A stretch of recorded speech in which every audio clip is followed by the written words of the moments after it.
2008లో జరిగిన ఒక మర్డర్ కానీ అది ఇప్పటిదాకా అన్సాల్వ్డ్గా మిగిలిపోయింది. ఈ కేసు చుట్టూ ఎన్నో కథలు ఉన్నాయి. అసలు ఎవరు ఈ ఆరుషి, తనను ఎవరు చంపారు అనేది ఈ వీడియోలో తెలుసుకుందాం. ఈ వీడియో ఎక్కడ స్కిప్ చేయకుండా చూడండి. నోయిడాలోని ఒక ఫ్లాట్లో డాక్టర్ రాజేష్, డాక్టర్ నూర్పూర్ ఉండేవారు. మే 16, 2008 ఎప్పటిలాగానే రాజేష్ లేచి వాళ్ళ కూతురు ఉన్న రూమ్ ఓపెన్ చేసి చూశారు. చూసి షాక్ అయ్యారు. వాళ్ళ 14 years డాటర్ ఆరుషి బెడ్ మీద గొంతు కోసి పడి ఉన్నది. వెంటనే వాళ్ళ ఇంటి పనివాడిని పిలిచారు, కానీ తాను కనబడట్లేదు.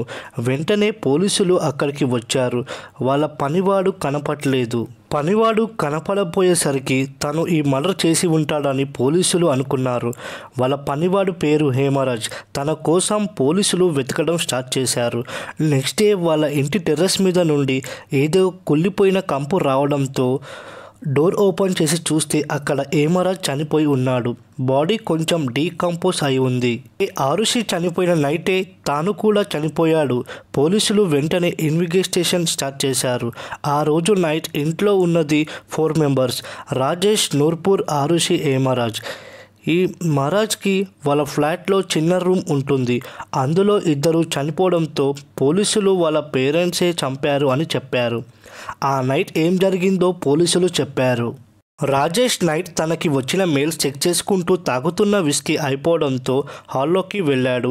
ఆరుషి రూమ్ నుండి సౌండ్ రావడంతో డోర్ ఓపెన్ చేసి చూడగా ఆరుషి ఇంకా హేమరాజ్ ఒకే బెడ్ మీద పడుకొని ఉన్నారు. రాజేష్ కోపంతో రాడు తీసుకొని 2 తల మీద కొట్టాడు.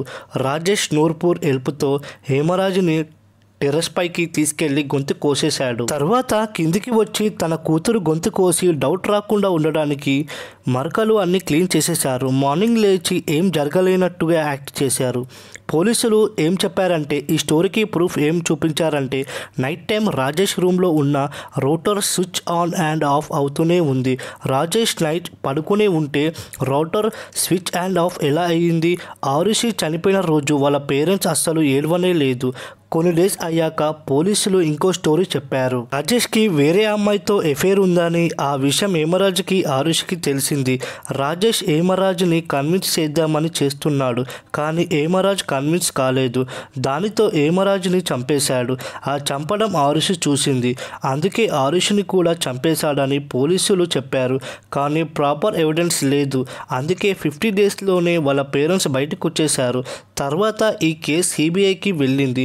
వాళ్ళు ఇన్వెస్టిగేషన్ చేశారు. సిబిఐ టీం వాళ్ళు మర్డర్ ఎలా జరిగిందని ఇంకొక స్టోరీ చెప్పారు. రాజేష్ పనిచేసే క్లినిక్లో కృష్ణ అనే కాంపౌండర్ ఉన్నాడు. మర్డర్ జరిగిన 1 week బ్యాక్ కృష్ణ క్లినిక్లో ఏదో తప్పు చేశాడు. దానికి రాజేష్ కృష్ణని అందరి ముందు తిట్టి పరువు తీశాడు. కృష్ణ రాజేష్ మీద ఎలా అయినా రివెంజ్ తీసుకోవాలని వాళ్ళ ఫ్రెండ్స్ హేమరాజు, రాజ్ కుమార్తో అంటూ ఉండేవాడు. ఒకరోజు నైట్ హేమరాజ్ రూమ్లో కృష్ణ ఇంకా వాళ్ళ డ్రైవర్ రాజ్ కుమార్ కూడా వచ్చారు. ముగ్గురు హేమరాజ్ రూమ్లో ఉన్నారు. సడన్గా రాజ్ కుమార్ ఆరుషిని లవ్ చేస్తున్నాడని, తన గురించి చండాలంగా మాట్లాడాడు. వెంటనే హేమరాజ్ తనను కూతురు లాంటిది, ఇంకొక మాట బ్యాడ్గా వస్తే బాగోదు అని వార్నింగ్ ఇచ్చాడు. ఇంతలో వాళ్ళ మందు అయిపోయింది. హాల్లో ఉన్న మందు తీసుకురమ్మని హేమరాజ్ని ఫోర్స్ చేస్తారు. హేమరాజ్ హాల్లోకి వెళ్ళగానే రాజ్ కుమార్, కృష్ణ ఆరుషి రూమ్కి వెళ్తారు. బెడ్ మీద ఆరుషిని పట్టుకున్నారు. ఆ సౌండ్కి హేమరాజ్ వచ్చాడు. వాళ్ళని వెళ్ళిపోమని, లేదంటే వాళ్ళ పేరెంట్స్ని పిలుస్తా అన్నాడు.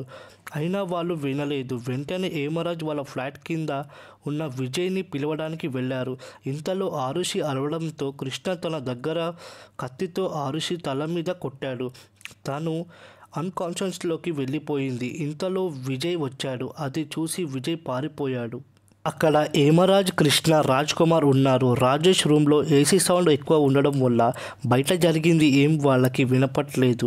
ఇక్కడ మాట్లాడితే వాళ్ళు లేస్తారని ముగ్గురు పైకి వెళ్ళారు. హేమరాజ్ని ఎంత కన్విన్స్ చేద్దామన్నా అవ్వకపోయేసరికి తనని అక్కడే చంపేశారు. తర్వాత కిందున్న ఆరుషిని చంపేసి పారిపోయారు. ఎర్లీ మార్నింగ్ లేచి చూస్తే మీకు తెలిసిన కథ. సిబిఐ కృష్ణ, రాజ్ కుమార్, విజయ్ని అరెస్ట్ చేసేశారు. ఈ స్టోరీ ప్రూఫ్ 1 week బ్యాక్ క్లినిక్లో జరిగిన గొడవ. వాళ్ళ క్లినిక్ వాళ్ళే చెప్పారు గొడవ అయిందని. రోజు నైట్ వాళ్ళు ముగ్గురు ఫ్లాట్లో ఉన్నారని ప్రూఫ్ ఏంటంటే హేమరాజ్ రూమ్లో మందు దొరికింది. నిజానికి హేమరాజ్కి మందు అలవాటు లేదు. కృష్ణకి, రాజ్ కుమార్కి నార్కోటిక్ టెస్ట్ చేసేశారు. ఆ టెస్ట్ ఏంటంటే ఒక మత్తు పదార్థం ఇస్తారు. దాన్ని వాళ్ళకి మత్తు ఎక్కి మత్తులో ఏం అడిగినా నిజం చెప్తారు.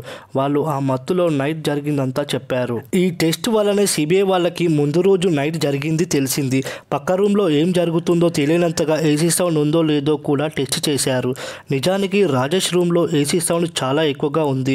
అలానే బ్లడ్ ఉన్న ఒక పిల్లో ఫ్లాట్కి కొంచెం దూరంలో ఉన్న కృష్ణ రూమ్లో దొరికింది. దానిని ఫారెన్సిక్స్ టీం వాళ్ళకి పంపారు. ఆ పిల్లో మీద ఉన్న బ్లడ్ హేమరాజుదని తెలిసింది. ఆ రోజు నైట్ అక్కడి నుండి పారిపోయిన విజయ్ కూడా సిబిఐకి నైట్ జరిగిందంతా చెప్పాడు. కానీ ఇక్కడ ప్రాబ్లం ఏంటంటే నార్కోటిక్ టెస్ట్ని కోర్టుకి ఎవిడెన్స్గా తీసుకోవద్దు. సిబిఐ వాళ్ళు విజయ్ని కొట్టి నిజం చెప్పించారు. అక్కడ అపార్ట్మెంట్ వాచ్మెన్ అసలు ఆ నైట్ ఎవరు ఎంటర్ కాలేదని చెప్పాడు. అలాంటప్పుడు వాళ్ళిద్దరూ ఎలా ఉంటారు? అక్కడ ఎవిడెన్స్ సరిగ్గా లేకపోవడంతో సిబిఐలో ఇంకొక టీం ఇచ్చారు. వాళ్ళు స్టార్టింగ్లో పోలీసులు ఏం స్టోరీ చెప్పారు, వీళ్ళు కూడా అదే స్టోరీ చెప్తున్నారు. వాళ్ళ పేరెంట్సే చంపారు ఈ అమ్మాయిని. అందుకే వెంటనే ఆ ముగ్గురిని వదిలేసి రాజేష్ అండ్ నూర్పూర్ని అరెస్ట్ చేశారు. కానీ ఎవిడెన్స్ సరిగ్గా లేకపోవడంతో అక్టోబర్ 12, 2017 ఎవిడెన్స్ లేదని తల్వార్ ఫ్యామిలీని జైల్లో నుండి వదిలేశారు. ఆ రోజు మర్డర్ జరిగిన ఇంట్లో మీద మీడియా జనాలను పోలీసులు అలౌ చేశారు. దానివల్ల ఎవిడెన్స్ అంతా పోయింది. ఆ రోజు మొత్తం సీల్ చేసి ఓన్లీ ఫారెన్సిక్ వాళ్ళని అలౌ చేసి ఎవిడెన్స్ కలెక్ట్ చేసి ఉంటే ఈ రోజుకు కేసు సాల్వ్ అయ్యేది. ఫ్రెండ్స్, ఈ వీడియో మీకు నచ్చితే లైక్ చేయండి. ఛానల్ని కొత్తగా చూసేవాళ్ళు సబ్స్క్రైబ్ చేసుకోవడం మాత్రం అస్సలు మర్చిపోకండి.